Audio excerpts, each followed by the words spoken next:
दोस्तों, आज के देश और दुनिया के एपिसोड में हम आपको भारत के सबसे खतरनाक पर प्राकृतिक रूप से बहुत ही सुंदर राज्य के बारे में बताने जा रहे हैं। यहाँ पर रहने वाले लोग ऐसी ऐसी चीजें खाते हैं जिसके बारे में आप कभी सोच भी नहीं सकते। ये सारी चीजें आप नागालैंड के बारे में देखकर हैरान रह जाएंगे। Let's begin. नागालैंड भारत के उत्तर पूर्व इलाके में आखिरी छोर पर बसा एक खूबसूरत राज्य है। ये राज्य अपने आदिवासी कल्चर के लिए विश्व भर में प्रसिद्ध है। यहाँ के जंगल दुनिया भर के सबसे शानदार जानवरों से भरे पड़े हैं। नागालैंड का क्षेत्रफल 16,057 वर्ग किलोमीटर में फैला है और क्षेत्रफल के हिसाब से नागालैंड भारत में 25वें स्थान पर रहता है।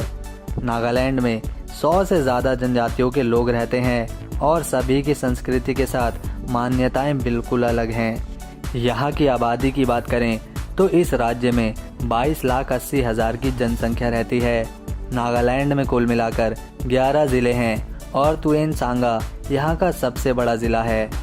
पर जब बात राजधानी की करी जाती है तब यहाँ की राजधानी कोहिमा कहलाती है।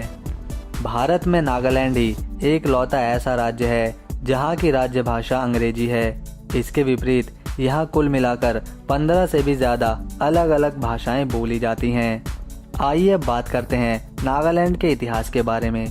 तो दोस्तों, पहले नागालैंड को नागा हिल्स तुएन सांगा नाम से जाना जाता था।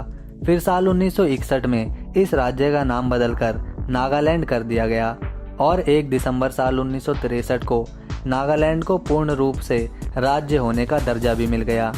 यहाँ पर 20% भूमि पर सिर्फ और सिर्फ जंगल है।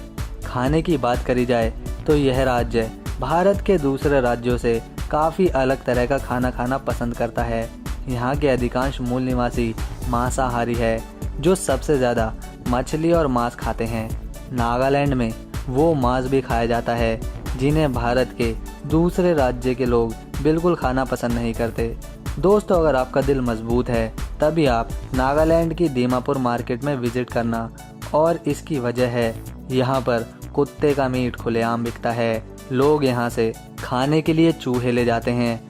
मेंढक तो यहाँ पर चिकन की तरह खाया जाता है। टपों में भर भर कर खाने के लिए मेंढक बेचे जाते हैं। घोंगे का मीट, स्नेल का मीट, सफ़ेद जिंदा चूहे का मीट, फ्राई चूहे, थैली में बंद 10 छोटे मेंढकों का पैकेट, केकड़े का मीट, सीप, कबूतर, खरगोश, बत्तख और यहाँ पर ना जाने कितने ही प्रकार के कीड़े मकोड़े बिकते हैं। पर हाँ, ये सारी चीज़ें यहाँ की कुछ विशेष जनजातियाँ ज़्यादा खाती हैं। सांप तो रोल बनाकर खाए जाते हैं।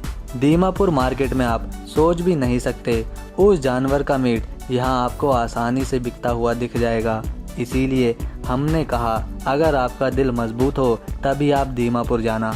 इसके विपरीत इस मार्केट में दूसरी तरफ आपको बिल्कुल ताज़ा हरी सब्जियाँ, यहाँ के शुद्ध मसाले, फल भी मिल जाएंगे। यहाँ की लाल मिर्च भी काफ़ी ज़्यादा प्रसिद्ध है। भूट जुलकिया दुनिया की सबसे तीखी मिर्च है जो सिर्फ और सिर्फ नागालैंड में ही पाई जाती है और इसका नाम गिनीज बुक ऑफ रिकॉर्ड में भी दर्ज किया गया है। दोस्तों, हर साल नागालैंड 1 दिसंबर से लेके 10 दिसंबर के बीच हार्निवल फेस्टिवल का आयोजन करता है, और आपको नागालैंड की संस्कृति देखनी है तो फिर इस फेस्टिवल से बेहतर कुछ भी नहीं। तरह तरह के नागा पकवान, लोक नृत्य और सदियों पुरानी कहानियाँ इस त्यौहार का महत्वपूर्ण हिस्सा है। नागालैंड की 88% आबादी ईसाई धर्म को फॉलो करती है। इसी के साथ 8.7 हिंदू और 2.5 मुस्लिम लोग यहाँ पर रहते हैं। नागालैंड में 4 रेलवे स्टेशन हैं जिसमें सबसे प्रसिद्ध दीमापुर में स्थित है और एकमात्र एयरपोर्ट भी दीमापुर में ही है। नागालैंड में सबसे ज़्यादा कोयला, चूना, आयरन, निकल, कोबाल्ट और संगमरमर पाया जाता है। यहाँ पर रहने वाले लोग 85% तक पढ़े लिखे होते हैं। संस्कृति से जुड़े मूल निवासी अपने पैरों में कड़े पहनते हैं ताकि उन्हें पेड़ पर चढ़ने में आसानी हो। किसी दूसरे स्टेट की तुलना में यहाँ पर 3 गुना ज़्यादा त्यौहार मनाए जाते हैं। इसी वजह से नागालैंड को त्योहारों की धरती भी कहते हैं। 80% लोग खेती से जुड़े हैं जो गेहूं, चावल, मक्का, दालें और तंबाकू की खेती करते हैं। और खेती के साथ नागालैंड में टूरिस्ट भी घूमने आते हैं क्योंकि यहाँ गर्मी काफ़ी कम रहती है और सालाना 20 सेंटीमीटर बारिश भी हो ही जाती है, जबकि सर्दी में तापमान 4 डिग्री तक रहता है। दोस्तों, अगर आपको नागालैंड की ये वीडियो अच्छी लगी तो लाइक करके चैनल को सब्सक्राइब करें।